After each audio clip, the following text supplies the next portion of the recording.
我们与魏国交手10几年，可是败多胜少。多伦，你怎么能长他人志气，灭我们自己的威风？此等大事，岂能意气用事？哈，大汗，容臣讲几句。丞相，请说。臣以为多伦王子讲的特别有道理。自丘斗伐可汗起，我们与魏国交手，的确是败多胜少。纵观历年败绩，不外一个原因，那就是敌强我弱。但是今日柔然在大唐可汗的苦心经营下，兵强马壮，乃柔然有史以来最强盛的时期。反观魏国，拓跋焘却是新君继位，国势跌宕。对于这一点，拓跋焘也是心知肚明，否则在半年前，他也不会在占尽优势的情形下主动求和。今日更不会在西海公主遭遇伏击后派特使前来解释申明。哼，大汗，臣以为，机不可失，失不再来。半年前，我们已经失去了进攻的最好时机，这一次，再不能拖延。哈哈哈哈！丞相，你说的太对了。儿臣们，不要再争论了。管他刺客是谁派来的，我们与魏国这一仗，本汗已下定决心打。好，多伦，在。本汗任命你为征讨魏国的大将军。哈哈哈哈哈哈！本汗要做一个前无古人后无来者的大唐可汗。父汗，儿臣没有战的准备，也没有胜的把握。你什么意思？儿臣不想打仗。你说什么？请父汗另择将军人选。难道你要阻挡本汗的春秋大业吗？贸然开战，过于轻率，对于柔然不利，对父汗的声威更是不利。本汗尚未出师，竟先言败。多伦，你究竟什么意思？请父汗三思。你还是我的儿子吗？啊，是我的儿子，就给我拿起刀，上马出征。父汗，你给我出去！是。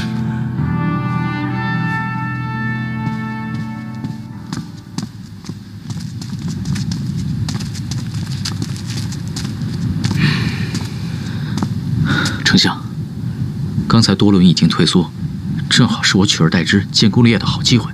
丞相你为何阻止我毛遂自荐呢？吾提殿下，平心而论，你觉得你和多伦、大汗更倾向于谁呢？这还用说，当然是多伦了。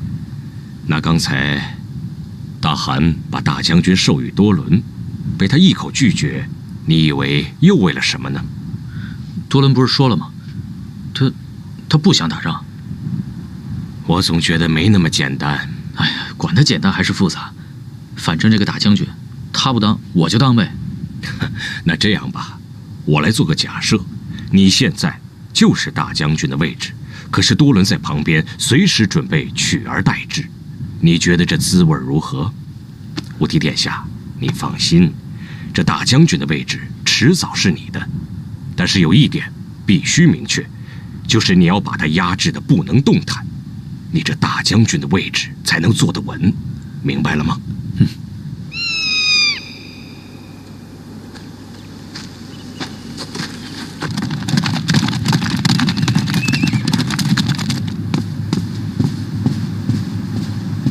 殿下，你让我查的事，我已经查过了。说来听听。啊，我去兵部打探过了，这些天没有任何人私下调动过军队，尤其是丞相与乌提，他们也没有借用过人手。那他们的私人卫队呢？乌提的卫队有12人，丞相有24人，都一个不少，而且最近也没有出门呐。难道西海公主玉洁真与丞相和无题无关？野叔，我们一共杀了多少人？28人，尸体已经全部带回来了。这些尸体我也全部仔细查过了，无论是马匹、兵刃、服装，全都是魏国军队的装备。就是这一点，让我想不通啊。窦素风，假设你是我，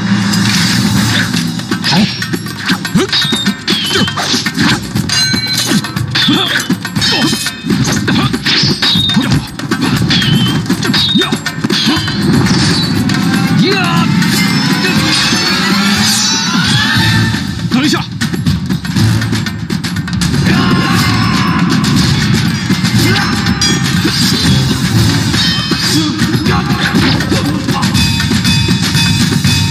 殿下，你确定这一剑是这样砍下？没错。这不是魏军的打法。怎么说呢？魏军重视步兵，打仗依靠阵型，所以他们平常更习惯于平刺或者自下而上挑刺。而草原上的游牧民族习惯了在马背上猎杀，马高人低，因此更加习惯于自上而下施力。有道理。再来，攻我下盘。好。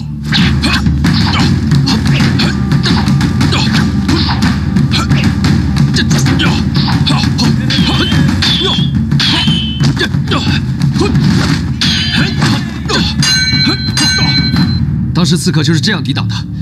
如果是魏军，一定不是这样的。那他们应该如何？从侧面进攻。殿下，我跟魏人交手过多次，因为他们的身形普遍比咱们瘦小，却更灵活，所以他们一定不会硬打，而是闪躲。所以我认为，跟你交手的一定是马背上的民族。我也这么认为。一个人可以换兵器、换服装，但他的生活习惯、所受的训练是改变不了的。没错。那根据这几招，你能分得出这些刺客是来自哪个部族吗？这倒难了。草原上的部落大同小异啊。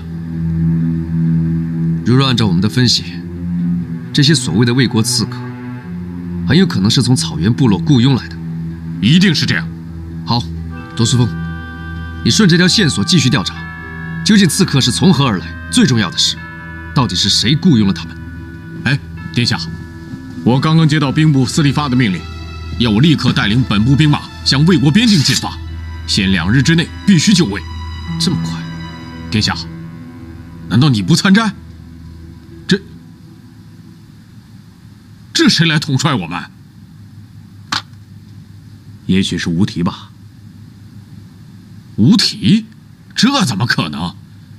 殿下是柔然第一猛将，整个柔然还有谁比殿下更适合带兵？难道是丞相？如果真是这样，那我多苏峰的刀可是六亲不认的。哎，别冲动。多苏峰，我在五凤谷这些日子看了很多，也听了很多。我现在对战争的想法已经有所改变。那我怎么办？你不领兵，我也不想去了。哎，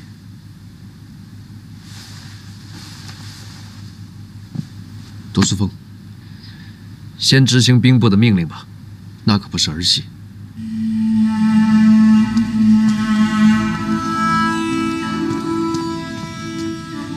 殿下，那我先行告退了。无论发生什么情况，多苏峰随时等候你的召唤。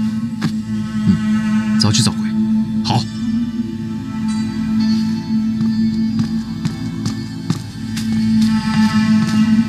殿下，你去哪里？我去禀告傅寒，如果顺利的话，我希望能够阻止一场战争。殿下，有些事情我挺担心，但又不知道该不该告诉你。你说。听说到目前为止，可汗还是没有任命谁当大将军。那又如何？可汗看中你，这是好事，我们底下人脸上都有光。殿下，你就别跟可汗对着干了。我不是在跟傅寒作对，而是觉得傅寒现在的做法有些欠妥。殿下，你要再这样下去，那可就危险了。为什么这么说？你跟丞相表面看上去相安无事，但明眼人一眼就能看出来，你与丞相现在是两路人了。我们只是在某些事情上的观念不同而已。殿下，我听说吴提对韩魏十分亲热，而现下他又与丞相走得很近，你这边如果再失去老可汗的支持，只怕将来继承不了汗位。原来你在担心这个，殿下，这才是大事啊！叶叔，你跟了我这么多年，难道你还不明白吗？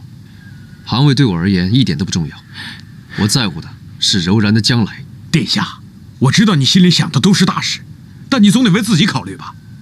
如果真有一天无敌继承了汗位，那你日子可就难过了。我还是一样做我的柔然王子，日子怎么会难过？如果你像纳提那样年龄尚小，自然没事。但你是多伦，那又怎么样？中原有句话叫做“卧榻之侧，岂容他人酣睡”，更何况这酣睡的还是刚勇无双、威震草原的多伦。中原有句诗怎么说来着？本是同根生，相煎何太急。叶叔，你要再胡说八道，就别怪我对你不客气了。是，殿下。道武帝年间，柔然进袭我魏国2次，道武帝还击3次，首次迫使柔然臣服。到了父王执政之时，柔然一共侵略我3次，而父王报以4次征讨，再度迫使柔然臣服。如今江山在朕的手里，朕若退却，还有何面目再见列祖列宗？皇上所言极是。如若柔然来犯，无论国事如何艰难，朕绝不会忍辱求和，必将痛击。微臣身为朝廷一员，定当冲锋陷阵，粉身碎骨，在所不辞。传朕旨意，从即日起，魏国上下同心，严阵以待。于大侯，陈知府、罗大牛、郑三娃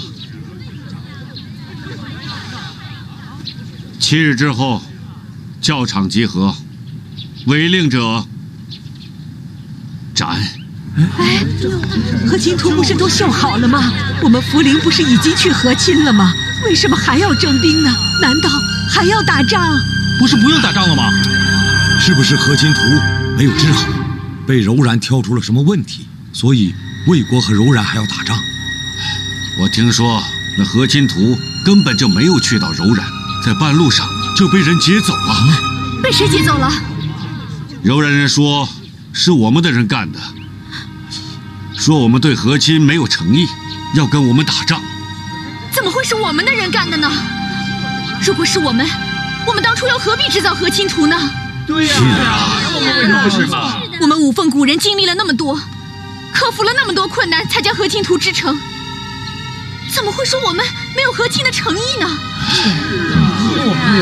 欲加之罪，何患无辞？柔然一心想挑起战争，什么借口都能找得到的。和亲图我们已经织好了，兵役不是已经解除了吗？是啊，对啊。拓跋绍藏匿五凤谷，五凤谷上下难逃其咎。但经谢将军全力斡旋，因织造和亲图有功，将功补过，不再追究。但兵役一事，不能再免啊！是谁那么孬种啊？是二虎吗？奶奶，是我。哭什么哭？既然他们一心想打仗，打就打嘛！我们五凤古人连死都不怕，还怕打仗？没错，打就打。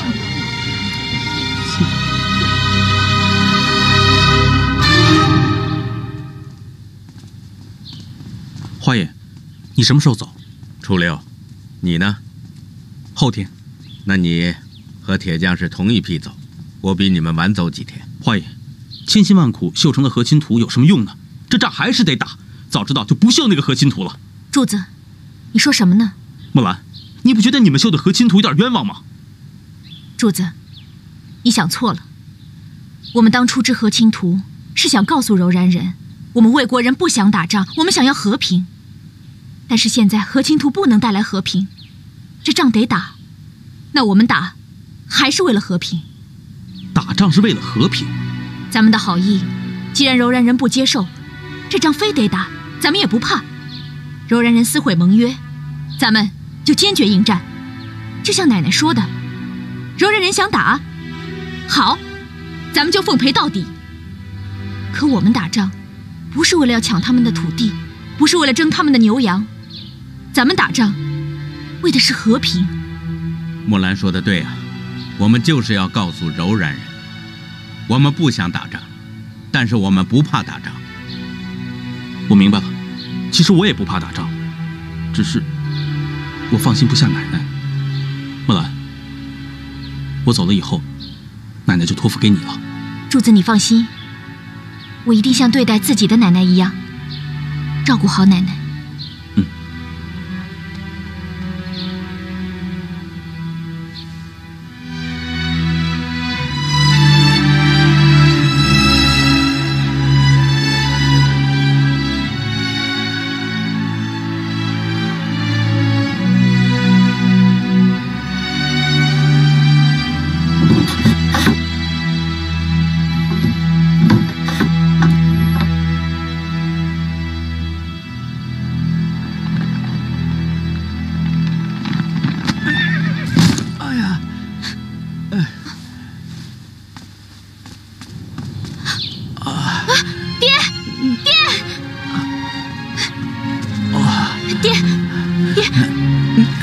爹，你怎么了？让我看看。爹，你这手怎么又严重了？你说你手这样，你连缰绳都拉不稳，你怎么上战场？你说不让我上战场，你是想让爹当逃兵啊？都怪我不好。这哪怪得了你呢？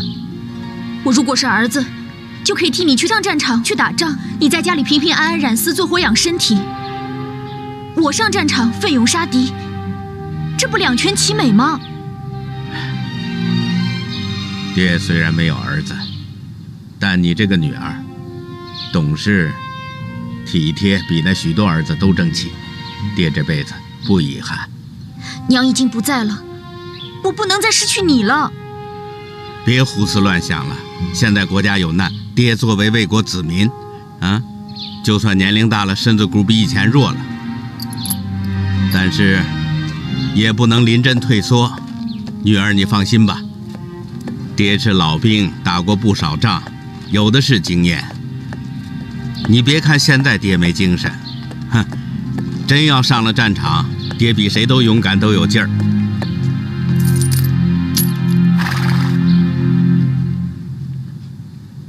爹，我决定了，我要女扮男装，替你去从军。你说什么？我要顶替爹花狐的名字，替爹去从军。爹，你别笑，我说的是真的。木兰，我知道你是心疼爹。木兰，你听着，女人从军那是死罪，这是魏国的律法。凭什么？不凭什么，历朝历代就是这规矩。爹，这不公平，男人能干的事，女人一样也能干。再说了，魏国分忧，这事还分男女啊。木兰，你为魏国已经做得够多的了，剩下的该爹去做了。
八爷爷，你怎么在这儿啊？哦，我来看看你娘，还有……我有一个想法，不过要请你替我保密。什么事啊？我想替我爹上战场。什么？你想要替父从军？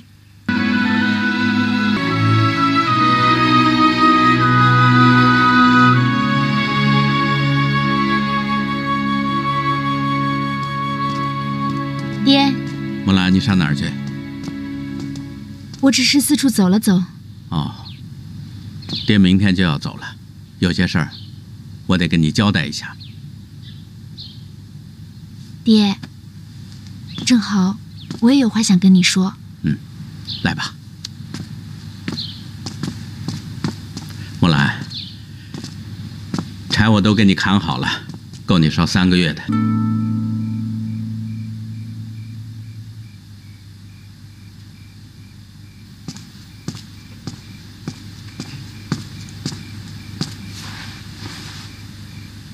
爹，今天晚上咱喝点酒吧。好，今晚你就陪爹喝个壮行酒吧。好。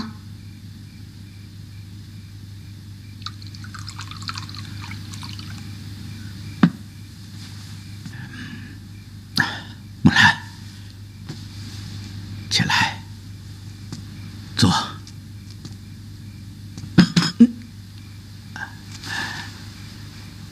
来，爹也敬你一碗。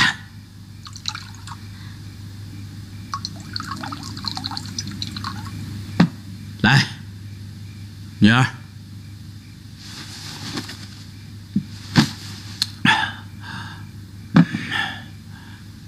喝。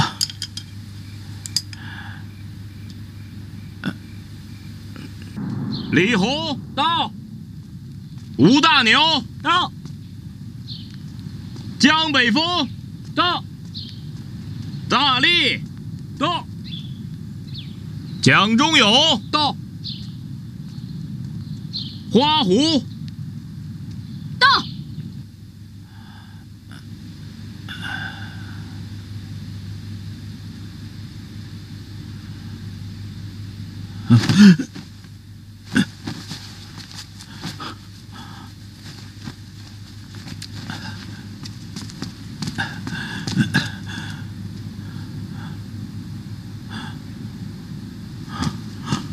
木兰，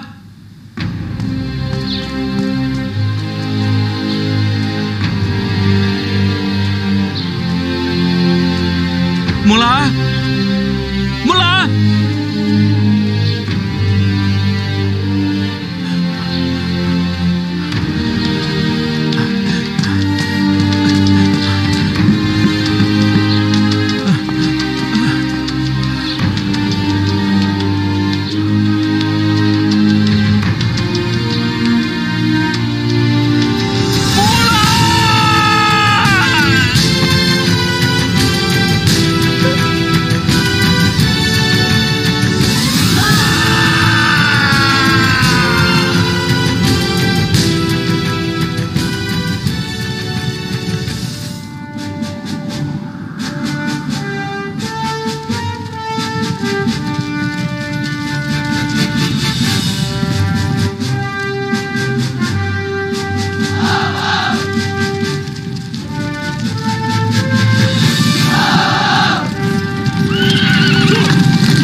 长官，新兵全部带到。哎，你们快看呐，来新人了啊！你们从哪儿来呀？以前打过仗吗？看他们那怯样，就知道是新兵。上了战场，别吓得尿裤子啊！这个也太小了吧，还吃奶呢吧？就是啊，还吃奶呢吧？都别闹了，回去吧。啊，走，新兵都到这里来报道。先登记，个人都把名帖拿出来。登记完了，都去新兵营集合，最后再分配到各床。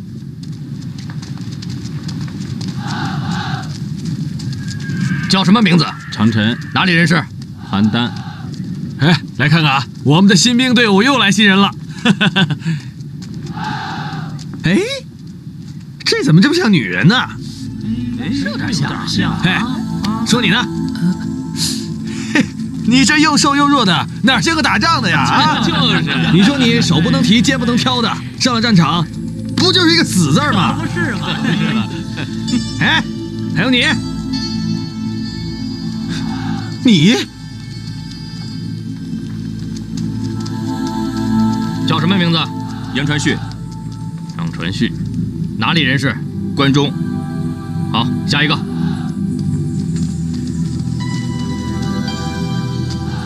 回禀长官，花湖，五凤谷人。你是花湖？是。从五凤谷来的？是，长官。可我这名册上记着，花湖是个老兵，兵龄15年。看你这样子，也就20几岁，怎么能是老兵呢？老兵、新兵都是为国效力。你该不是冒名顶替的吧？荣华县以前有个案子，就是有人出钱请人替自己从军。回禀长官，我真的是花湖。可这年龄差的也太大了。会不会是记错了呢？这名册是我亲手抄的，怎么会有错呢？长官，你这名册上记了这么多人，出错也有可能啊。这绝对不可能。你在这儿等着。我去总营那边对比一下就知道了。过来，帮我看着。有人来犯！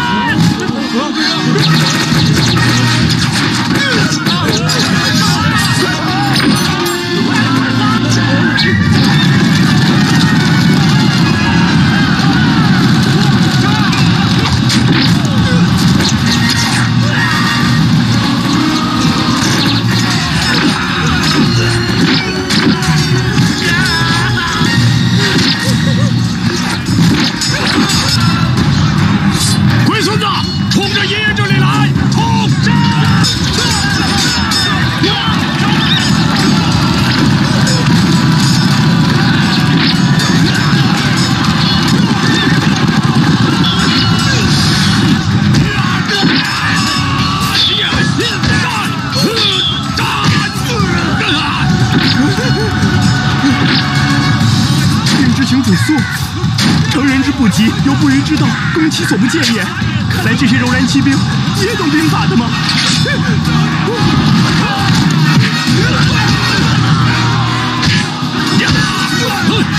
大家都不要跑，就近拿起武器，保持战斗阵型，冲！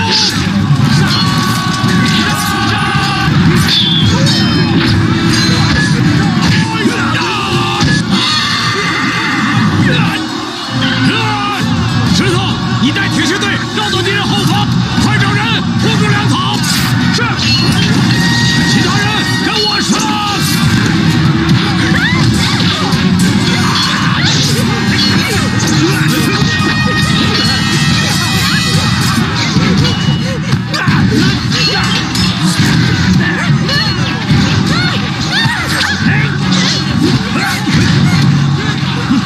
你怎么会在这儿？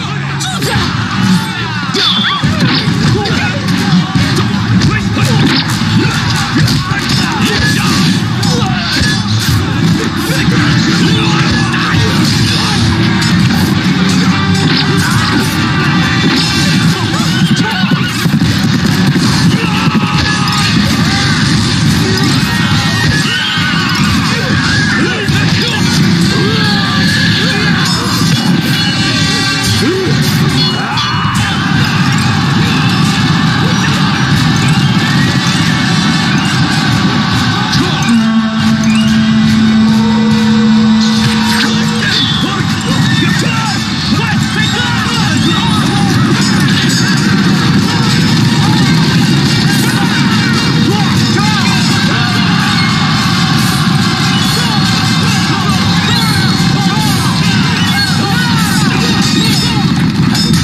是谁，见了敌人掉头就跑。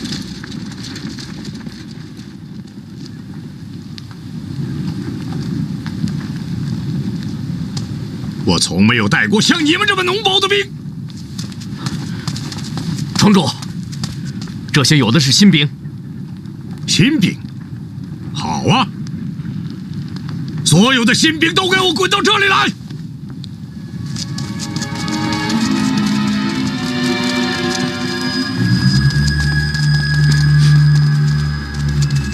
快！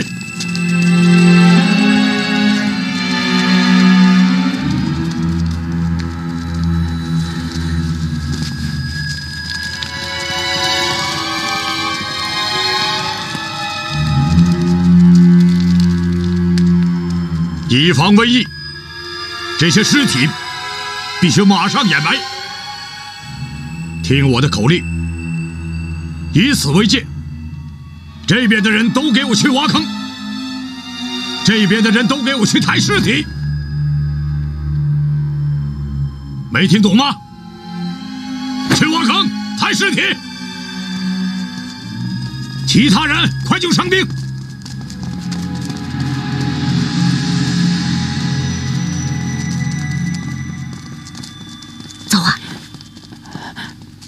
我不敢。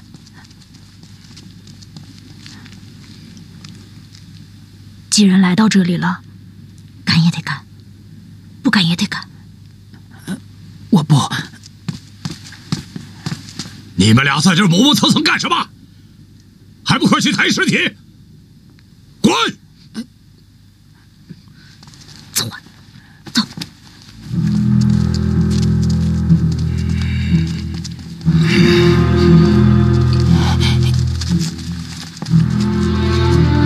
别怕，只是死人而已。我从来都没见过死人，我最怕的就是死人。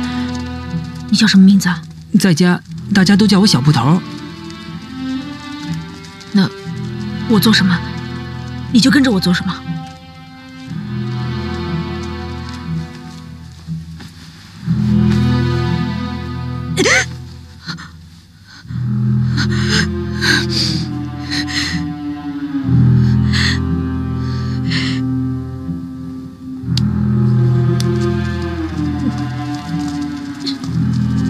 你为什么不敢看他？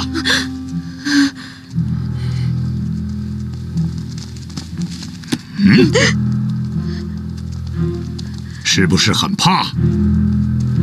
是不是？是。在战场上，只有不怕死的人才配活着。以我的经验，你们当中至少有1半以上的人不能活着回家。但就算是死了，也要死得像个英雄。你们都给我看好了，这个人是背后中刀，这说明他是在逃跑时被敌追杀，死不足惜。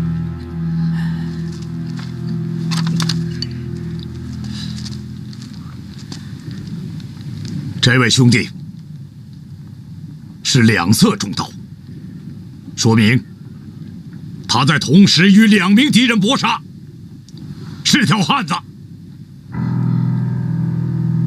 捕头会将你安顿好的。小捕头，来，来呀！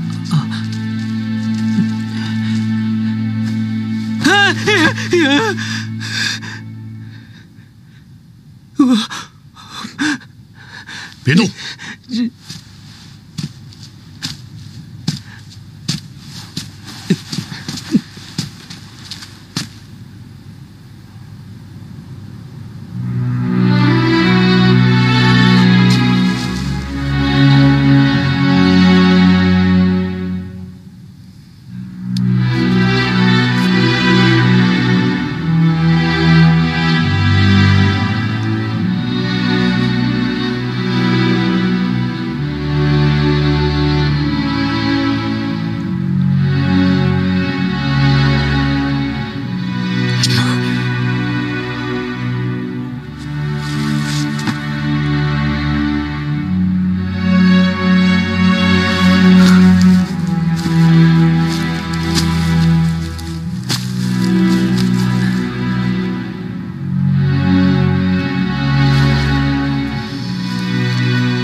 怎么是你？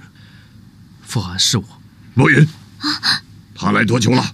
大汗有一阵子了。你来干什么？我来向傅寒赔罪的。多伦啊，憋了几天了，陪我出去走走吧。好。丞相，丞相，听说你找我有事？殿下，我们之前定下的静观其变的策略，现在要改一改。是不是发生什么事了？你先看一下，这是大汗身边的人传出来的。傅寒病了，一定是多伦那个臭小子让他给气的。可汗眩晕病倒，今年已经是第8次了。8次？那我这个当儿子的怎么什么都不知道？可汗不想让人知道，所以每次都是大夫秘密诊治。幸好我安插在大汗身边的人都会一一禀报于我，所以每次我都有记载。丞相，我得去看看傅寒。绝对不能率部亲征，到时候他一定会把兵权交出来。如果兵权在你的手里，到那个时候，他想传位于谁都不用担心。但是可汗的身体随时会倒下，所以我们必须尽早行动。明日议事，我将以与魏国的战事不能耽误为由，正式提名你为大将军。好，太好了。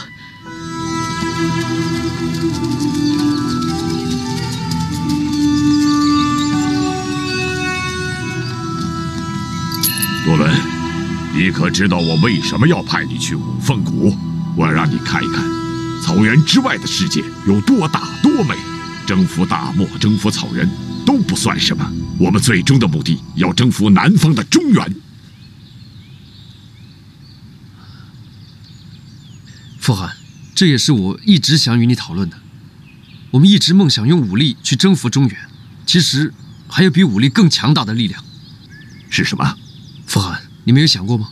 我们的衣食住行都是源自于中原，就连我们草原的制度也是来自于中原的。在我们梦想用兵马征服中原之前，中原的文明早已经征服我们了。多伦，我知道你想说什么，你希望通过改变柔然来获得财富、力量。是，这需要时日，而且更需要一个安定的环境，而眼下的柔然没有这个条件。不是吧？哼，不然的话，他们为什么要修建长城？为什么要在沃野、在怀朔、在武川、在抚明、在柔选、在怀荒设军阵、治戍卒呢？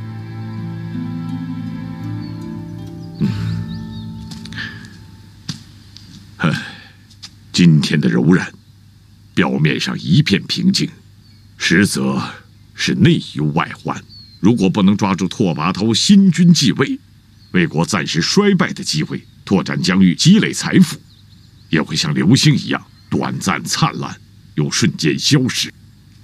多伦，我告诉你，为什么我们的家门永远朝着南方？因为征服南方的中原，不仅是我们柔然祖先的梦想，也是我们柔然人唯一的生存之道。多伦，你作为柔然王子，柔然部族的存亡，你义不容辞。多伦，我的儿子，你可以为了柔然的未来而战吗？傅寒，我可以毫不犹豫为了柔然而战，但儿臣心中还有一事放不下。你究竟心里还有什么犹豫啊？傅寒，儿臣在五凤谷爱上了一名魏国女子，如果开战了，儿臣与这名女子以后可能永远不能相见了。多伦，你所爱的不是那天下第一秀女，已经来到柔然的西海公主吗？阴差阳错，来到柔然的西海公主，恰好不是儿臣心中所爱慕的那名女子。多伦，等你征服了天下，什么女人得不到啊？父汗，在儿臣心中，唯一钟爱的女子就是花木兰。花木兰？是。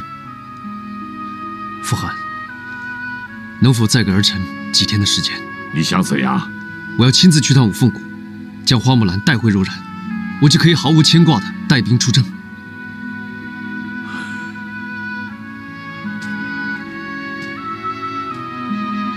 好吧，我答应你。谢父汗，儿臣马上就去。去吧。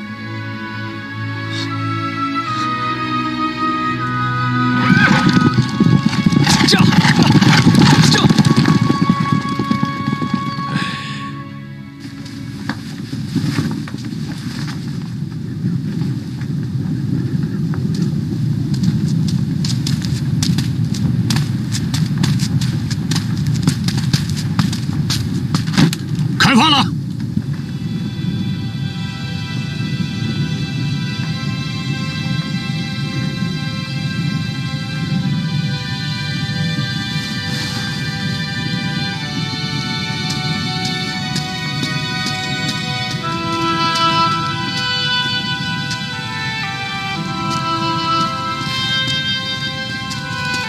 诸位，我叫尉迟恭，是尉迟床的床主。在魏国军营里，我们尉迟床是杀敌最多的床，也是伤亡最重的床。对于一个士兵来说，加入尉迟床是不幸的，但也是最大的光荣。刚才柔然人来袭击，第一个站出来抵抗的就是我们尉迟床。为此，我们折损了你，还有你们跟我走。床主，那我呢？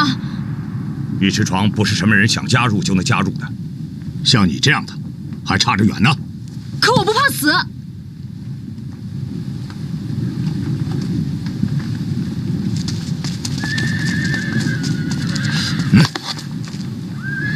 你等取下这支箭，就准你进尉迟床。好。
好样的！你不要命了？床主，你说过，在战场上永远不能背向敌人，对准敌人刀剑的，永远是我们的胸口。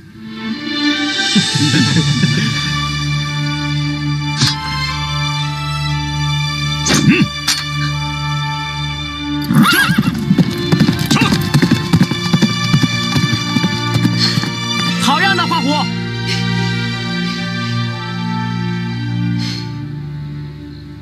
他们都说些什么？听不大清楚。不过说完之后，老可汗的表情十分轻松，而且多伦马上骑马离开了可汗王庭。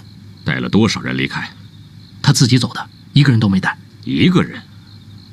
会不会可汗交代了什么秘密任务给多伦呢？很难说。大汗，我刚刚接到消息，魏国已经开始向边境增兵。啊，让他们增吧。大汗，臣已经将我们的军队集结完毕。大汗，军不可一日无帅，大将军的人选，请大汗早做定夺。依我之见，最合适的大将军人选还是多伦。这就太好了。大汗，请你下令让多伦马上上任。还有一些军务，臣正要与他交接。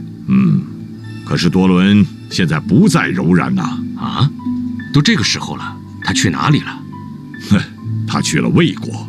魏国？为什么？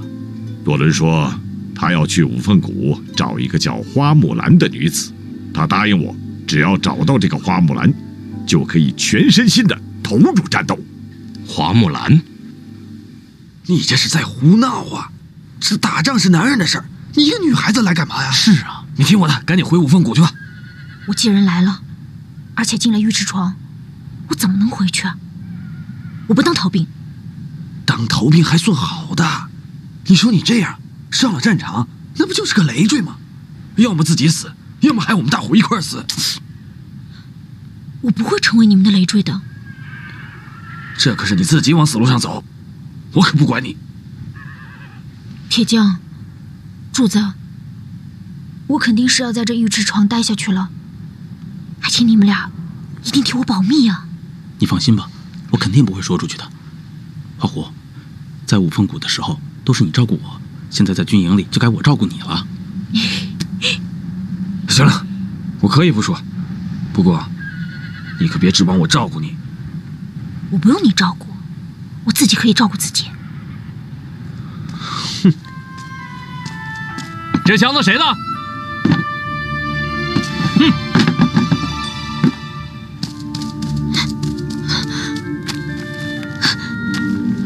孙子兵法，孙膑兵。当兵的带那么多书干嘛？是你的吧？把这些书都给我扔了！这些书不能扔，这些都是兵书，说不定以后打仗的时候用得着呢。我们这些当兵的打仗用的是剑和马，这些都是将军们用的东西。那说不定以后我们大家谁能当上将军呢？当将军？哼，就凭你，做梦吧！赶紧给我扔了！不要扔，不要扔，这些都是我的书。来的正好，原来是你的，自己给我扔了。这个都是宝贝。什么宝贝？打起仗来，这都是累赘。你这就不懂了。有了这些兵书啊，我们不仅可以克敌制胜，还能以一当十，以少胜多，还能御敌于千里之外，决胜在毫厘之间。什么毫厘之间？打仗就是杀人，这些书能杀人吗？谁说打仗只是杀人了啊？兵者，国之大事，死生之地，存亡之道，不可不察也。行了，别废话了，我只问你，你能带着这些书行军吗？能，好啊。来，你若一手拿着这支歌，一手拎着这箱子，我就答应你留下这些书。来啊！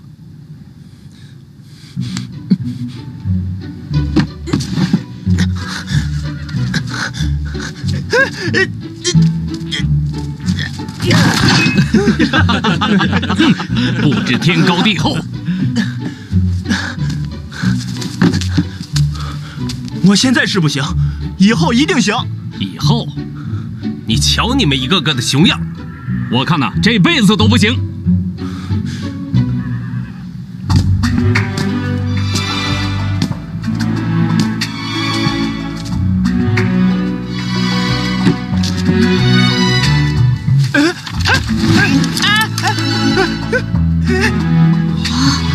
这么厉害！你看，这儿不就有一个行的吗？啊！好，如果你愿意帮他拎箱子，那就留下吧。他愿意。哎，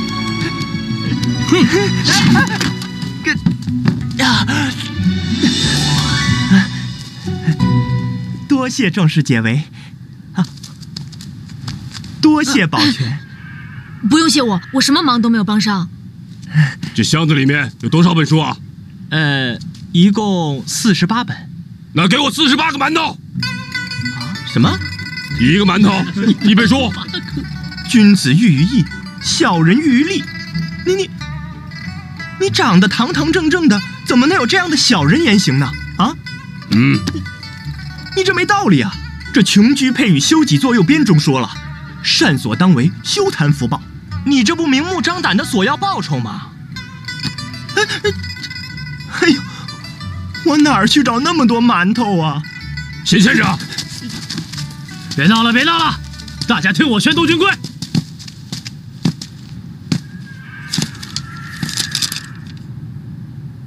违令者斩，通敌者斩，临阵脱逃者斩，妖言惑众者斩，携女子进军营者斩，知他人罪过知情不报者斩，私自外出者斩，犯构军罪者斩。这些军规大家都要牢牢记住。真是的。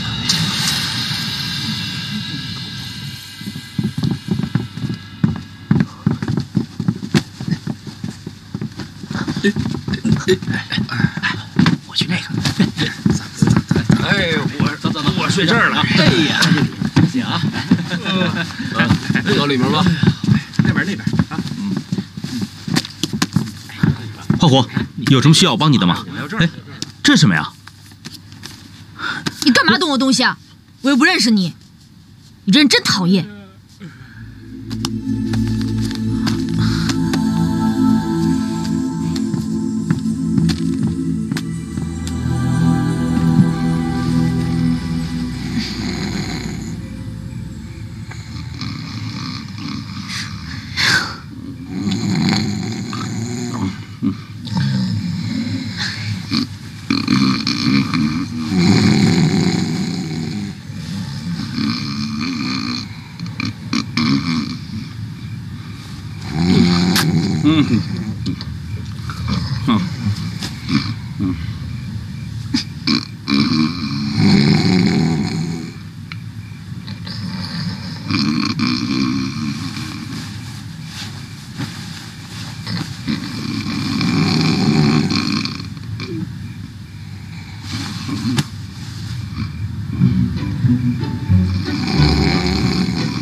木兰，木兰，花爷，花爷，多伦王子，你来干什么？我来找木兰的。你还记得木兰？我从来就没忘记过她。那你答应木兰的那些话呢？末将，真的是你啊，紫苏。你什么时候回来的？我来找木兰的，她人在哪儿？木兰姐，她出远门了，都走了好几天了。啊？那她去哪儿了？不知道。走的时候，她跟我说要出一趟远门，可能一段时间不会回来，还拜托我照顾花爷和虾婆婆。至于什么时候回来，她没跟我说。那还有谁知道呢？不知道，五凤谷的人都不知道。哎，末将，你说木兰姐会不会去找你了？找我？啊。她上哪儿找我？柔然啊。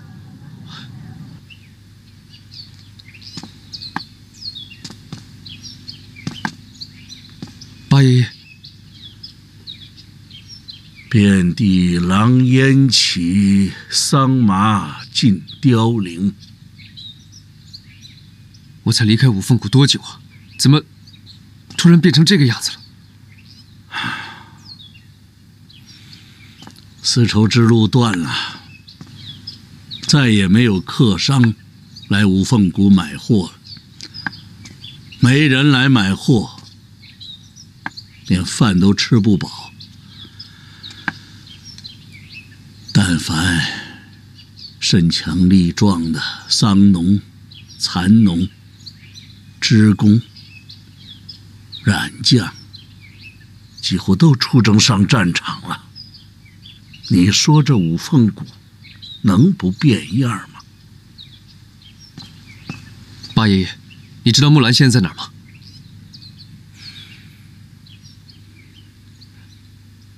八爷爷，你是不是知道木兰的下落？你专程来找木兰的？是。你不用找她了，她不会回来。烽火深处，刀剑之中，铁蹄之下。